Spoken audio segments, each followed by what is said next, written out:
और वृद्ध नारी विष गाई। बोले बूढ़ी औरत अब गाना गाना शुरू कर दे, आलाप लेना शुरू कर दे तो लोगों के कान फट जाएंगे, गला खर खर कर रहा है। बोले बुढ़िया क्या गा रही है? वृद्ध नारी विष गाई। बुढ़ापे में गाना भी विष के समान हो जाता है। इच्छा तो होती है पर स्वर निकलता नहीं, आवाज निकलती नहीं। 30 साल से राम कथा बंद, कृष्ण कथा बंद, शंकर कथा बंद, देवी भागवत बंद, शिव पुराण बंद, गरुड़ पुराण बंद, नारद पुराण बंद, गर्ग संहिता बंद, स्कंद पुराण बंद, कूर्म पुराण, बराह पुराण, सारे पुराणों की कथा बचपन से पढ़ता ही जा रहा था। और ये आज से नहीं है, 5 साल की अवस्था से सत्संग में लगा हूं। 5 साल की अवस्था से। यहां पर हम रहते थे फगवाड़ा में। हमारे घर के 200 मीटर दूर एक महिला का मंदिर था, सिंधुरा माता का मंदिर, महिला का मंदिर, सिंधुरा माता का मंदिर। और उसमें नियम था कि महिलाएं ही जा सकती थी, पुरुष नहीं जा सकता था। लेकिन मैं अपनी मां के साथ जाता था और वहां रामायण, गीता, भागवत पुराणों की कथा चलती थी और मैं कथा सुनता था, भजन होते थे। तो बचपन से ही एक रुचि थी सत्संग सुनने की। गांव में रासलीला आनी तो उसको देखने जाना, गांव में रामलीला होनी उसको देखने जाना, गांव में कोई संत महापुरुष आना तो उनको सत्संग सुनने जाना, महापुरुषों की संगत करना, संतों के साथ रहना।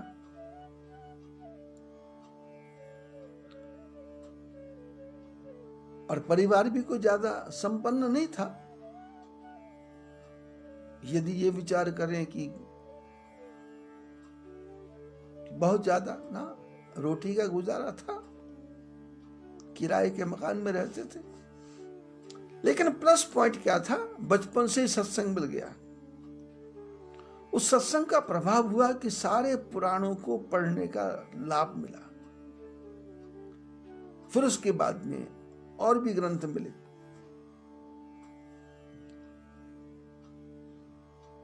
इस 30 साल के बीच में भी, क्योंकि सत्संग छोड़ने के पीछे भी कारण था। मैंने अपने जीवन में सत्संग बहुत किया। पंजाब फिरोजपुर में मैंने पूरे 1 साल तक कथा की। 1 साल तक एक ही मंदिर में, 1 साल तक। वहां नमक मंडी है, नमक मंडी के पास में हरबंस लाल जी कपूर थे उस समय कामरेड। उनकी धर्मपत्नी कैलाश माता जी, उन लोगों ने छोटा सा मंदिर बना रखा था। तो जीवन में पहली बार मैं अपना गुरुजी का आश्रम छोड़ करके निकल गया। तो कहां जाऊं, फिरोजपुर पहुंचा। कथा आती नहीं थी, आती थी लेकिन कभी बोला नहीं था, स्टेज पे बैठकर नहीं बोला था। वैसे गुरु महाराज ने स्टेज पे बैठना सिखा दिया था, माइक लगाना सिखा दिया था, श्री राम जय राम जय जय राम करना सिखा दिया था, गोविंद बोलो हरि गोपाल बोलो बोलना सिखा दिया था। 50, 60, 100, 200 आदमी बैठे हो तो 15 मिनट गुरु महाराज बोल देते तो कीर्तन कर। एक प्रकार से वो मन का एक भ्रम जो था कि समाज में बैठ के जाके कैसे बोलना, वो मिट गया था। बचपन में क्लास में भी टीचर लोग मेरे को खड़ा करते थे कि तू बोल, किताब पढ़ के सुना। तो मैं निर्बाध गति से हिंदी, इंग्लिश, गणित सब कुछ सुना देता था। लेकिन अब धारा प्रवाह बोलना है, बिना देखे बोलना, ये तो आते ही नहीं था। फिरोजपुर पहुंचा तो लोगों ने कहा क्या करोगे? मैंने कहा सत्संग। प्रातः काल 6 से लेके 8 बजे तक सत्संग, दिन भर किताब पढ़ता और प्रातः काल बोलता, दिन भर किताब पढ़ता, प्रातः काल बोलता, दिन भर किताब पढ़ता, प्रातः काल। 1 साल का था कि बड़ी मुश्किल से जान छुड़ाई, वहां से निकला, कश्मीर चला गया, अभ्यास हो गया, शास्त्रों तो याद थे, पर जो प्रेजेंटेशन था, बात को कहने का तरीका, बात समझा करके दूसरे के दिमाग के अंदर घुस जाए, जो बात मैं बोल रहा हूं वो दूसरे के दिमाग को टच करके, उसके मन को छू करके, उसके चित्त को छू करके उसके दिल के अंदर बैठ जाए, ये प्रेजेंटेशन था, ये नहीं देना आ रहा था। हर आदमी बोलना जानता है, लेकिन दूसरे को समझाना बहुत मुश्किल है। और दूसरे को समझाया तब जाएगा जब तुम स्वयं समझ रहे हो। क्या अपने आप समझने के लिए बहुत ज्यादा दिमाग का मंथन करना पड़ता है। साल भर कथा की, 4-4 महीने कथा की, चातुर्मास किया, जम्बूसर में जाके गुजरात में चातुर्मास किया, हैदराबाद में जाकर के, आंध्र प्रदेश में उस समय था हैदराबाद, बेगम बाजार में जाकर के सनातन धर्म में चातुर्मास किया। वो लोग तो शायद अब मेरे को भूल भाल गए होंगे। जम्बूसर वालों को याद होगा। फिर 1-1 महीने कथा की, फिर 15-15 दिन कथा की, फिर 7-7 दिन कथा की, फिर हरिद्वार कुंभ लगाया, प्रयागराज कुंभ लगाया। लेकिन सब कुछ करने के बाद में परिणाम क्या निकला? जिनको कथा सुना रहा था, जिनके लिए सत्संग कर रहा था, जिनको ज्ञान दे रहा था, उस ज्ञान का परिणाम यह निकला कि सामने वालों ने ज्ञान की तरफ ध्यान नहीं दिया, सत्संग की तरफ ध्यान नहीं दिया, पूजा की तरफ ध्यान नहीं दिया, मेरी विद्वता की तरफ ध्यान नहीं दिया। मैं मेहनत करके उनको समझा रहा हूं, उसकी तरफ ध्यान नहीं दिया। वाणी से वो लोग अभिभूत हो रहे थे, पीछे पड़ रहे थे, पागल हो रहे थे, और जगह जगह चर्चाएं चल रही थी, जगह जगह चर्चा चल रही थी। बाबा छोटी उम्र का है, लड़की भगा के ले जाएगा। बाबा छोटी उम्र का है, लड़कियां पीछे लगी हुई हैं।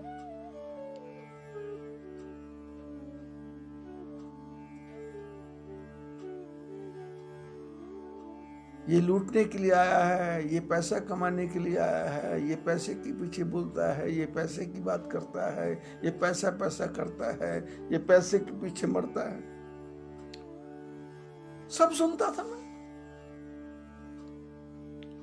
और यहां भी जाता था। आदमी हो, महिलाएं हो, बच्चियां हो, सब मेरे पीछे लगते थे, पागल होते थे। पर मैं लोगों को बोलता था कि मैं 20 जगह कथा करके आया हूं। यदि लड़कियां भगानी होती तो 20 लड़कियां मेरे साथ होती। मेरे साथ कोई नहीं है तो यहां से भी कोई भागेगी नहीं, चिंता मत करना। और पैसा आपका अच्छे काम में लग रहा है, बुरे काम में लग नहीं रहा। और उसको लोगों ने देखा, कुंभ मेला हरिद्वार, कुंभ मेला प्रयागराज, सबने देखा अपनी आंखों से कि हजारों की संख्या में लोग खा रहे। ये आज ये संभव आश्रम मायापुर में बना है, ये उस सब का परिणाम है। लोगों ने देखा प्रैक्टिकल, जो लेके गया उसको लगाया, जो लेके गया उसको लगाया, जो लेके गया उसको लगाया। अब कथा क्यों छोड़ दी? कथा इसलिए छोड़ी कि प्रयागराज में कुंभ लगाया, मेरे को आनंद आया। हरिद्वार में कुंभ लगाया, मेरे को अच्छा लगा। लेकिन कुंभ लगाने के बाद में मेरे मन में विचार आया कि कुछ ऐसा कुंभ लगाओ कि 12 साल के बाद में ना लगे, हर साल 6 महीने कुंभ लगता रहे। तो फिर बद्रीनाथ की यात्रा में आए तो मन हुआ ये बद्रीनाथ की यात्रा के बीच में आश्रम बनाए तो फिर रोज ही कुंभ लगे। प्रयागराज हरिद्वार के कुंभ में 3-3, 4-4 हजार लोग आए, और अब यहाँ बद्रीनाथ के रास्ते में जो संभव आश्रम है, यहाँ पर तो डेली ही मई जून में 3000, 2000, 2500, 3000, 2000 डेली लोग आते हैं और सबकी सेवा करने का आनंद मिलता है। कुंभ का लक्ष्य पूर्ण हो गया, लेकिन कथा क्यों बंद कर दी? कथा बंद इसलिए कर दी कि मैंने 1 महीने कथा की, तो जो कथा सुनने वालों ने कथा की बारे में नहीं चर्चा की, उन्होंने ये चर्चा की, उन्होंने देखा महात्मा विद्वान है, समझदार है, ज्ञानी है। तो किसी ने कहा आप जन्मपत्री देखते हो क्या? आप काला जादू जानते हो क्या? आप पीला जादू जानते हो क्या? आप तंत्र मंत्र जानते हो क्या? आप वशीकरण मंत्र जानते हो क्या? आप लव मैरिज करवा दोगे क्या? आप अरेंज मैरिज करवा दोगे क्या? इस प्रकार की चर्चा समाज में। लोगों ने यह नहीं कहा कि भगवान कैसे मिलेंगे, गुरु मंत्र दे दो। किस लिए? भगवान को पाने के लिए नहीं। अब जिसने गुरु मंत्र मांगा उसको मैंने पूछा तुम्हारे और गुरु है क्या? बोले हैं। तो मैंने कहा उनका गुरु मंत्र खराब है क्या? तुमने गुरु मंत्र ले रखा, अब गुरु मंत्र की क्या जरूरत है? उसी के मंत्र को जप करो। तो बोले जी हमारे गुरु जी को जेल हो गई। तो मैंने कहा गुरु जी को जेल हो गई, पर मंत्र को तो जेल नहीं हुई, मंत्र तो खराब नहीं है। अरे पोस्टमैन एक आंख वाला है, पर वो मनी ऑर्डर लेके आया है, तो मनी ऑर्डर से प्रेम करना है कि पोस्टमैन से प्रेम करना है?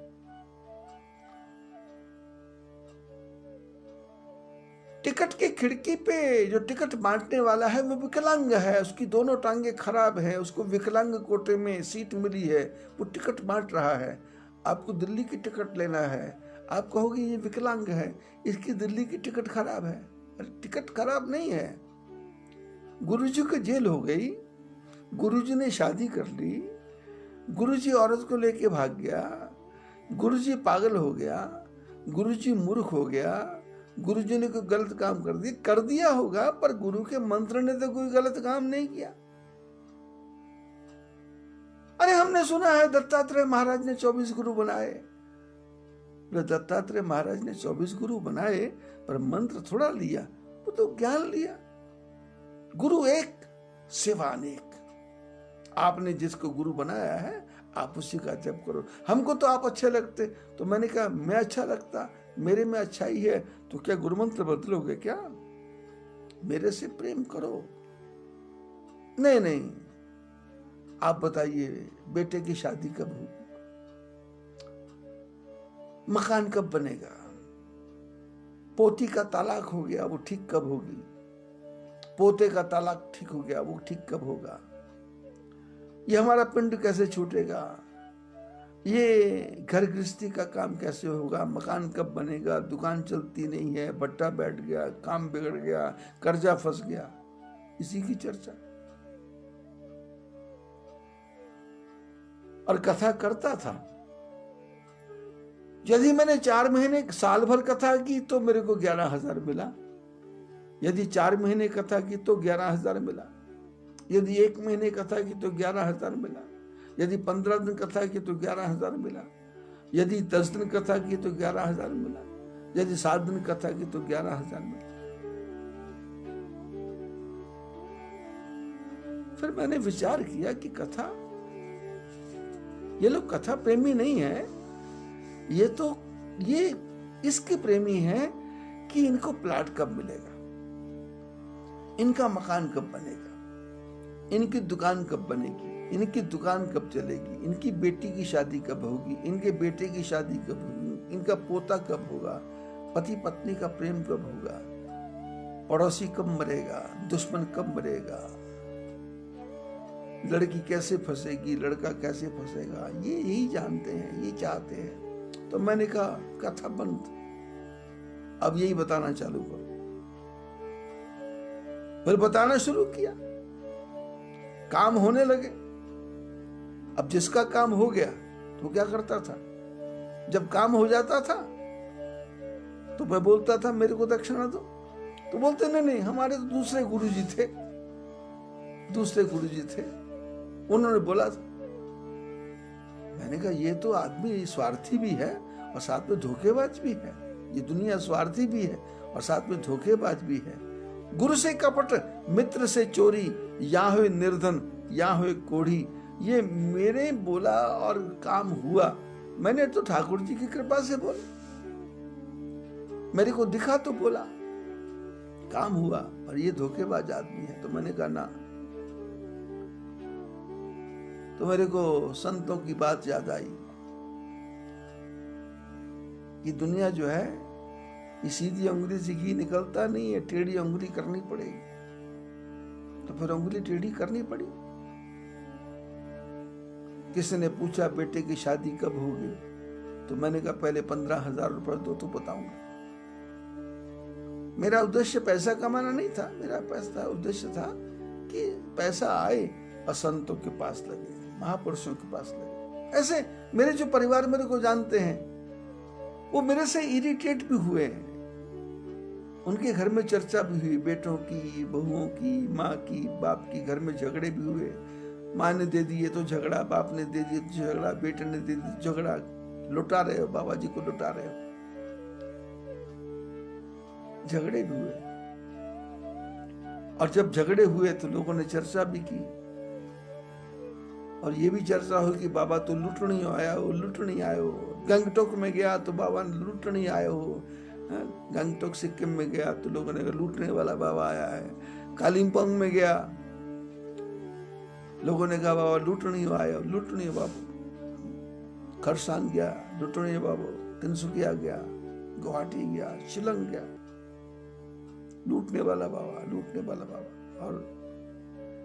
और मैं वहां जाकर के जब सत्संग करता तो वहां के ब्राह्मणों से पूछ लेता कि यहाँ कौन कौन से महात्मा आए, और महात्माओं की चर्चा होती तो मैं बोलता था सबसे ज्यादा पैसा लेके कौन गया, तो बताते थे लक्ष्मण चेतन ब्रह्मचारी, कृपात्री जी महाराज, स्वामी स्वरूपानंद जी महाराज, जगदगुरु शंकराचार्य जी महाराज।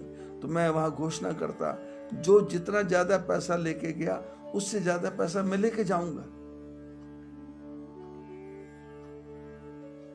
तिनसुकिया असम में गया तो वहां की सभा के लोगों ने कहा बाबा जी कथा करोगे पर एक काम करना पड़ेगा। मैंने कहा बोलो। बोले आप यहां से पैसा लेके नहीं जाएंगे। तो मैंने कहा क्यों? बोले सब आ रहे हैं पैसा लेके जा रहे। तो मैंने कहा फिर? बोले फ्री में कथा करोगे। तो मैंने कहा फ्री में कथा क्यों करूंगा मैं? यदि फ्री में कथा करनी होती तो हरिद्वार से 3,000 किलोमीटर दूर आया हूं मैं, रास्ते में कोई गांव नहीं थे क्या? फ्री में कथा कर देता। तुम्हारे पास है तो तुमसे लेने आया हूं, तुम कंगाल हो तो तुम्हारे से नहीं लेके जाऊं। कोटा राजस्थान में गया कथा करने, लोग मंदिर वालों ने कहा माइक नहीं है। मैंने कहा माइक मैं लाऊंगा। बोले पोस्टर के पैसे नहीं। मैंने कहा पोस्टर के पैसे मैं लगाऊंगा।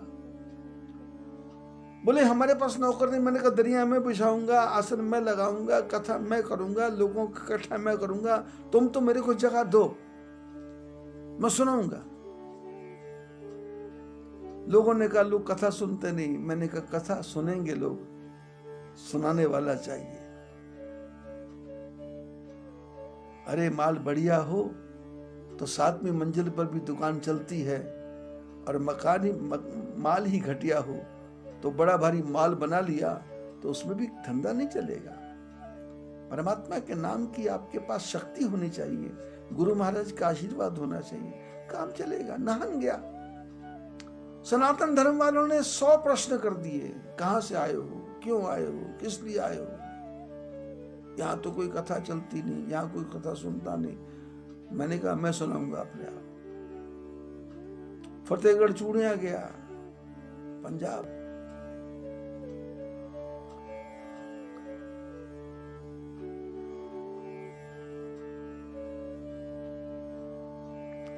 हरिद्वार से चला फतेहगढ़ चूड़िया पे, तो हरिद्वार में महात्मा ने कहा कहाँ जा रहे हो? मैंने कहा पंजाब। अरे उग्रवाद है। 89 90 की बात है या 92 की बात है।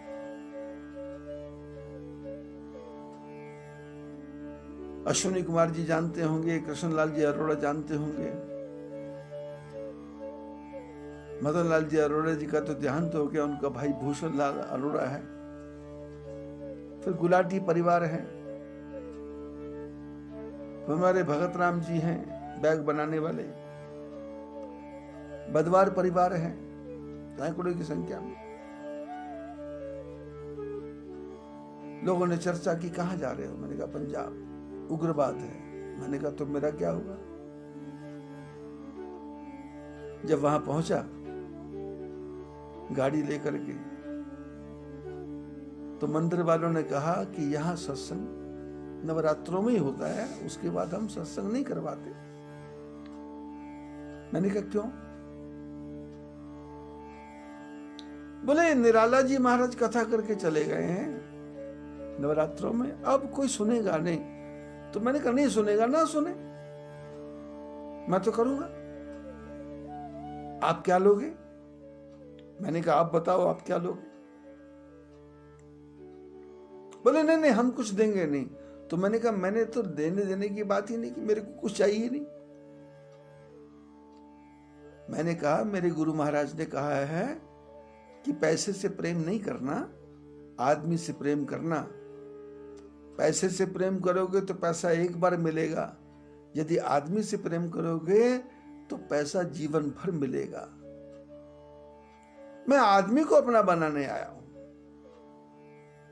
भीलवाड़ा राजस्थान गया, लोगों ने कहा कोई कथा नहीं। मैंने कहा होगी, सुनेंगे लोग। बोले पैसा नहीं मिलेगा। मैंने कहा मेरी किस्मत में होगा तो आएगा। अब मैं तुमसे मांगता नहीं, माइक भी मेरा, स्टेज भी मेरी, सब कुछ मेरा, मैं खुद स्वयं करूंगा, तुम्हारी दरकार नहीं। लड्ढा जी थे वहां, सत्यनारायण जी नोवाल थे, शंकर लाल जी सोडानी, बंशीलाल जी सोडानी, बंशीलाल जी समधानी, बंशीलाल जी जागेटिया, सत्यनारायण जी नोवाल, सत्यनारायण जी बिरला।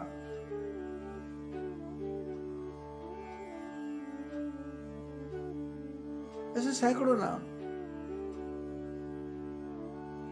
फतेहगढ़ चूड़िया कथा करने गया, कथा नहीं होगी। मैंने कहा होगी, और धूमधाम से हुई। लोगों ने सुना और भीड़ की भीड़ लग गई। और पैसा पिछले 92 से लेकर के आज तक 28 साल हो गए। 28 साल में फतेहगढ़ चूड़िया वालों ने ही कम से कम 7 लाख से ऊपर रुपया मेरे को दे दिया।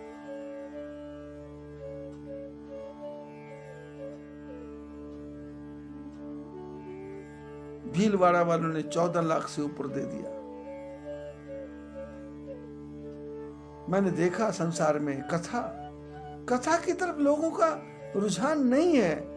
कथा मैंने जबरदस्ती की, लेकिन कथा का जब रिजल्ट देखा तो फिर आया कि कथा क्यों करना है, इनको यही बता दो तुम्हारा मकान कब बनेगा। लेकिन मकान का आशीर्वाद देने से पहले उनसे बात तय कर लो कि तुम्हारा मकान बनेगा तो इतना पैसा मैं लूंगा, मैं अच्छे काम में लगाऊंगा।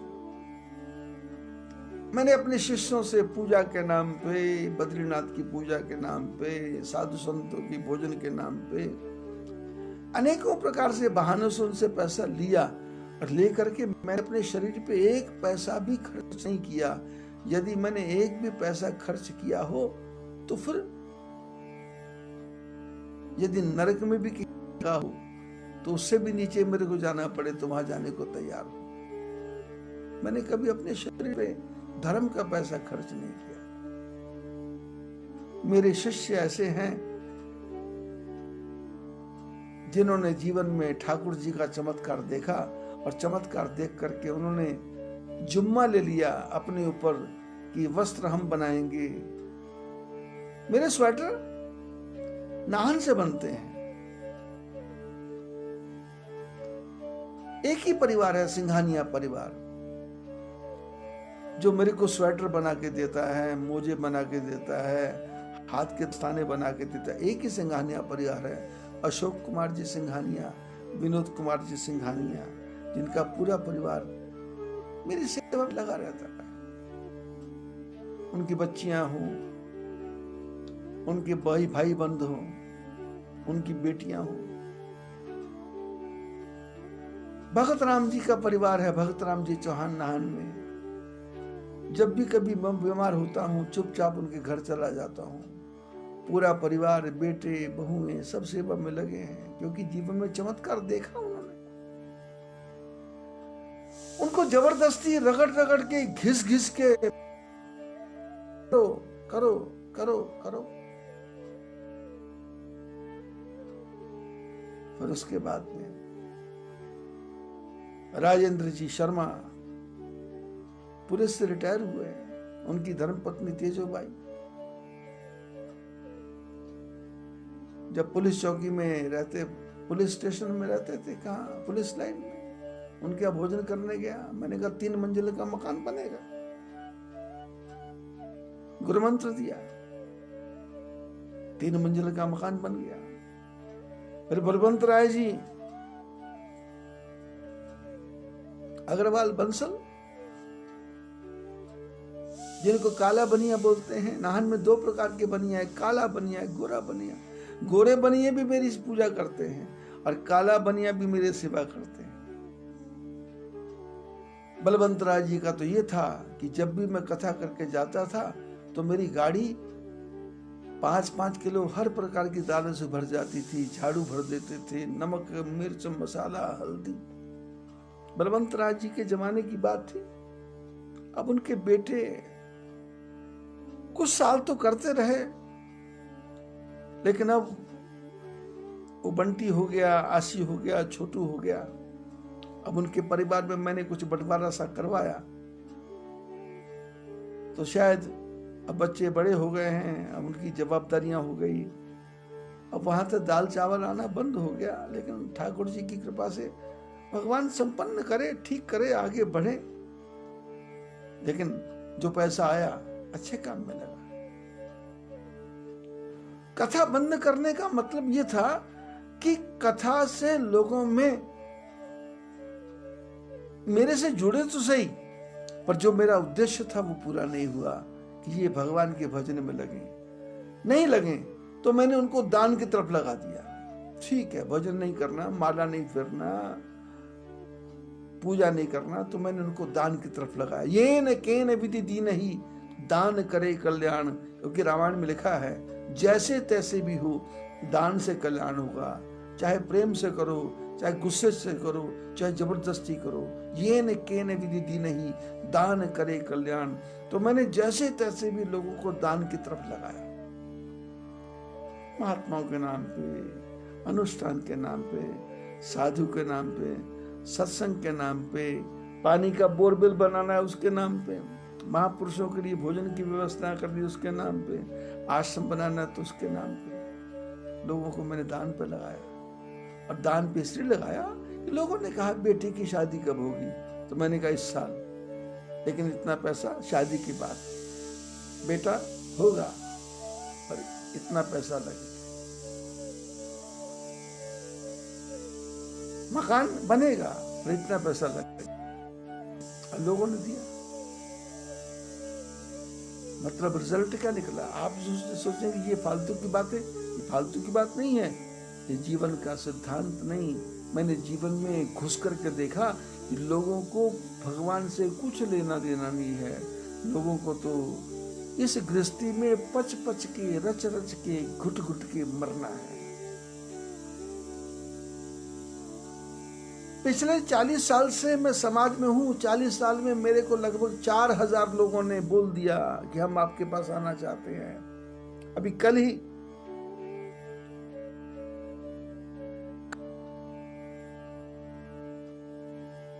एक आदमी का फोन आया जिनकी उम्र 70 साल से ऊपर, बोले मैं आपके पास आना चाहता हूं। मैंने कहा स्वागत है। 4000 आदमी मेरे को बोल चुके हैं आने के लिए, पर आज तक कोई आया नहीं। क्योंकि घर छोड़ना इतना आसान नहीं है, संसार छोड़ना इतना आसान नहीं है, गृहस्थ को छोड़ना इतना आसान नहीं है। उधर ही पोते की गाली खा रहा है, उधर ही धोते की गाली खा रहा है, उनकी टट्टी पेशाब उठा रहा है, पर उसको छोड़ने का मन करता नहीं। उसी में रच पच रहा है, गले गले तक फंसा पड़ा है, लेकिन छोड़ने का मन करता नहीं। कथा छोड़ दी, लेकिन कथा छोड़ी। फिर विचार आया कि कथा कितनों को सुनाना। तो फिर मैंने 2 को कथा सुनाई नाम का, क्योंकि विश्वविद्या अभ्यास में मैंने कहा कथा छोड़ूंगा तो मेरी जो विद्या है वो तो विश्व बन जाएगी। तो मैंने 2 आदमी को कथा सुनाई बॉम्बे में जाकर के, मीरा रोड पे। ओम प्रकाश जी अग्रवाल, उनकी धर्मपत्नी पूर्णिमा देवी 2। मैंने कहा तीसरा नहीं आएगा। मैंने 5 आदमी को राम कथा सुनाई। इसी बीच में मैंने 10 को कथा सुनाई, 35 को कथा सुनाई। फिर अभी लास्ट मोमेंट पे मैंने फरवरी महीने में अमरावती में 600-700 आदमी को कथा सुनाई। क्योंकि अनिल कुमार जी और सुनील कुमार जी दोनों भाई, साहू परिवार, गुरु महाराज की कृपा से उनके पिताजी मेरे शिष्य 35-40 साल पहले बने थे। छोटा सा मकान था, गली के अंदर घुस करके पिताजी चावल का धंधा करते थे, चावल वाले बोलते थे उनको। और भगवान की कृपा से गुरु मंत्र के बाद में बेटे ने गुरु मंत्र ले लिया। और आज ठाकुर जी की कृपा से 3000 स्क्वायर फीट में दो मकान बने हुए हैं। उनकी इच्छा थी, उनकी इच्छा क्या मेरी इच्छा थी, सत्संग करूंगा, सत्संग किया। और सत्संग करने के बाद में कोरोना तो मेरे को पहले ही हो गया था। भगवान ने कहा बाद में होगा, तेरे को पहले कर देते हैं। लोग बोलते चाइना से कोरोना आया, चाइना से नहीं आया। कोरोना ठाकुर जी ने पहले भेज दिया। भगवान ने कहा मैं कोरोना का अवतार लेने वाला हूं और सबसे पहले प्रयोग तेरे ऊपर करूंगा। और प्रयोग क्या? आईसीयू में रहना पड़ेगा। आईसीयू में रहा, लोगों ने फोटो देखी, मेरी आईसीयू में फोटो देखी लोगों ने कि आईसीयू में था, देहरादून भर्ती था मैं कैलाश हॉस्पिटल में। कोरोना ही था, फेफड़े जाम हो गए थे, सब काले हो गए थे। पहला अक्षर निकाला, सब फेफड़े काले, दूसरा निकाला ठीक, तीसरा निकाला ठीक, पूरे में कफ जमा हुआ था।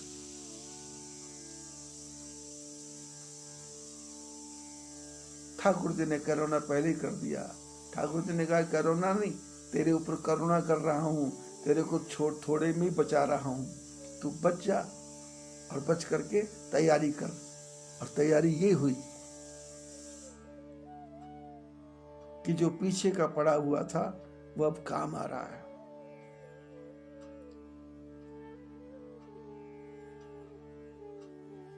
पिछले फरवरी महीने से लगातार सत्संग चल रहा, लगातार।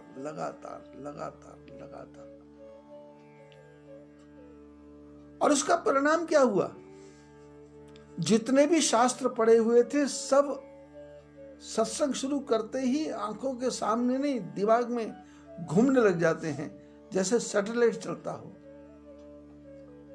जैसे ऊपर से पानी बरस रही हो और बोला जा रहा हो अंदर से कि ये बोल, ये सुना, वो सुना, ये सुना, वो सुना। मैं कल भी दशरथ की चर्चा शुरू कर रहा था, लेकिन चर्चा कहीं और चली गई। मैं आज भी दशरथ की चर्चा कर रहा था, लेकिन चर्चा कहीं और चलेगी। मैं परसों भी चर्चा कर रहा था, उसके पहले भी चर्चा कर रहा था, एकादशी को भी चर्चा कर रहा था, रामायण की ही चर्चा चल रही है। क्योंकि कार्तिक मास राम कथा के लिए सबसे उत्तम मास है। कार्तिक मास में अभी देवोत्थान एकादशी चली गई, नारायण भगवान वैकुंठ से, पाताल से ऊपर आ गए हैं। हम उनके स्वागत के लिए कार्तिक मास की तैयारियां कर रहे हैं। भगवान राम रावण को जीत करके अयोध्या में आने वाले हैं, तो हम उनकी तैयारी के लिए दीपमाला तैयार करके बैठे हैं उनके स्वागत के लिए। ठाकुर जी आएंगे, उनका स्वागत होगा। एक कार्तिक मास, पूरा मास उत्सव का मास है, आनंद का मास है। हर दिन दिवाली, हर दिन दशहरा, हर दिन पूजा, हर दिन पाठ। कार्तिक मास की एकादशी भी उत्तम, कार्तिक मास की धनतेरस भी उत्तम, कार्तिक मास का दिवाली भी उत्तम, कार्तिक मास की गोवर्धन पूजा भी उत्तम, कार्तिक मास की छठ पूजा भी उत्तम। उत्तम ही उत्तम है, उत्तम ही उत्तम है, उत्तम ही उत्तम। इस पूरे महीने में कथा का श्रवण करो।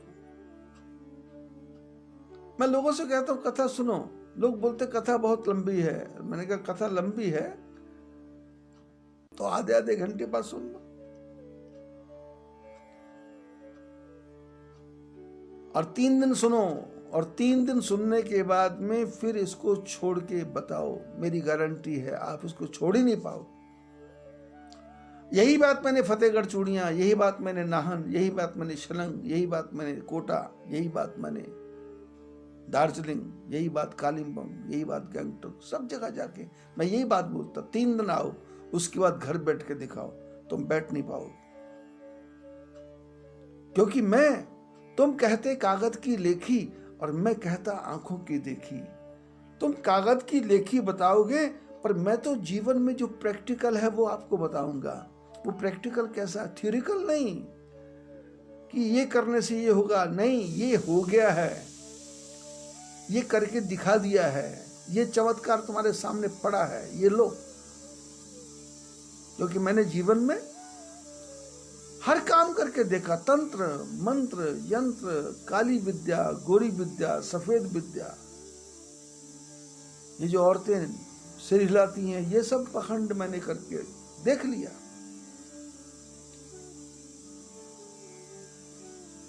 लोगों को चावल खिला करके पागल कर देना, ये मेरे बाएं हाथ का खेल था। किसी के पीछे मसान लगा देना, ये मेरे बाएं हाथ का खेल था। किसी में भूत लगा देना, किसी में चुड़ैल लगा देना, किसी में प्रेत लगा देना, किसी के घर को बर्बाद कर देना, मेरे बाएं हाथ का खेल था। पर गुरु महाराज ने, मेरे चाचा गुरु जी ने मेरे को बताया कि ये पाप है, ऐसा नहीं करना, किसी के घर को बर्बाद नहीं करना। उन्होंने बताया इबादत है किसी नाशाद को फिर शाद कर देना, इबादत है किसी बर्बाद को आबाद कर देना। अरे पूजा है, किसी बर्बाद को आबाद करना पूजा है, आबाद को बर्बाद करना पूजा नहीं है। खिलाना रोटियां, पानी पिलाना भूखे प्यासे को, गुरु महाराज ने बताया, चाचा गुरु जी ने, खिलाना रोटियां, पानी पिलाना भूखे प्यासे को, किसी मुफलिस पड़े बीमार की जाकर खबर लेना, इबादत है किसी नाशाद को फरिशाद कर देना। निकलना रोज घर से, देखना बागों और सड़कों पर पड़ी जो बेकफन लाशें, उन्हें जाकर कफन देना, इबादत है किसी नाशाद को फरिशाद कर देना, इबादत है किसी बर्बाद को आबाद कर देना। पूजा क्या है? जादू मंत्र। यहां मैं रहता हूं, ये मायापुर संभव आश्रम में, मेरे को लोगों ने कहा कि यहाँ प्रेत रहते हैं, यहाँ मसान रहते हैं, यहाँ चुड़ैल रहती है, यहाँ भूत रहते, प्रेत रहते हैं। तो मैंने उनको बताया नहीं कि मैं तो भूतों प्रेतों के बीच में खेल के आया हूँ, मैं तो चुड़ैलों के बीच में खेल के आया हूँ, मैं तो शमशान में साधना करने वाला साधक हूँ, मैं तो गंगा के बीच में 8-8 घंटे खड़े रहने वाला तपस्वी हूँ, मैं तो अग्नि के बीच में बैठ करके साधनाएं की हैं, मैंने तो 100 घड़े का पानी सिर पे ठंडा डाल करके अपनी साधना की है मैंने। तो मेरे को ये प्रेत नहीं है, प्रेत अपने भाग जाएंगे। और जो गांव वाले बोलते थे ये मसान रहता है, आज उसी मसान के ऊपर विशाल आश्रम खड़ा है, और उस मसान के नीचे कम से कम 3000 मकान बन रहे हैं, 3000 मकान बन रहे हैं। रुठियाई में गया था, गुना के पास में। रुठियाई में लोगों ने कहा मसान है, मैंने कहा यहाँ साधना करेंगे। साधना की, आज वो रुठियाई स्वर्ग बना हुआ है, उसके पास विजयनगर बना हुआ है। ये सारी बातें बताने का मेरा उद्देश्य क्या है कि यदि आपकी भक्ति सच्ची है, यदि आपका प्रेम सच्चा है, यदि आपका लगन सच्चा है, यदि आपकी गुरु महाराज के ऊपर पूर्ण श्रद्धा है, तो आपके जीवन में कोई रोक सकता नहीं, कोई टोक सकता नहीं, कोई बाधा बन सकती नहीं। आप जो संकल्प करेंगे वो संकल्प पूर्ण होगा, क्योंकि राम सत्य संकल्प है और उसका भक्त भी सत्य संकल्प है। इसलिए सत्य संकल्प लेकर के मन में किसी भी प्रकार की बुरी भावना को ना लेकर के भगवान के भजन में लग जाओ, और आपके जीवन में जो पैसा है उसको थोड़ा बहुत दान करते रहो, दान करते रहो, दान करते रहो, दान करते रहो। और मैं ये नहीं कह रहा मेरे को दो, मैं कह रहा हूं कि आपके गांव में जो ब्राह्मण हैं उनको भी दान करो। आपके परिवार में यदि आपका भाई गरीब है तो उसको भी दो। आपके परिवार में यदि बेटी को परेशानी है तो उसको भी दो। आपके परिवार में यदि बेटा दुखी है तो उसकी भी सहायता करो। पैसे को छुपा के रखो मत, इसको यूटिलाइज करो, इसको प्रयोग करो। बैंक में रखने से कुछ नहीं होगा। बैंक वाला 4% 6% देगा, यदि धंधे में लगाओगे तो 10 गुना पैसा आएगा, 50 गुना आएगा, 100 गुना आएगा। इसको काम में लगाओ। और यदि धर्म में लगाओगे तो 100 गुना नहीं, इसी जन्म में 10 गुना मिलेगा और 72 गुना अगले जन्म में मिलेगा। वो मुसलमान लोग बोलते हैं ना 72 हुरे, अरे हमारी वाणी में तो लिखा है दैदून 72 आखिर। अच्छा कर्म करेंगे इस जन्म में 10 गुना मिलेगा और अगले जन्म में 72 गुना मिलेगा। आज की बातें आज इतनी ही, बाकी कल। बद्री विशाल भगवान की जय। अगर आपको हमारा कंटेंट पसंद आया हो तो वीडियो को लाइक करें, ज़्यादा से ज़्यादा शेयर करें और हमारे चैनल को सब्सक्राइब करें।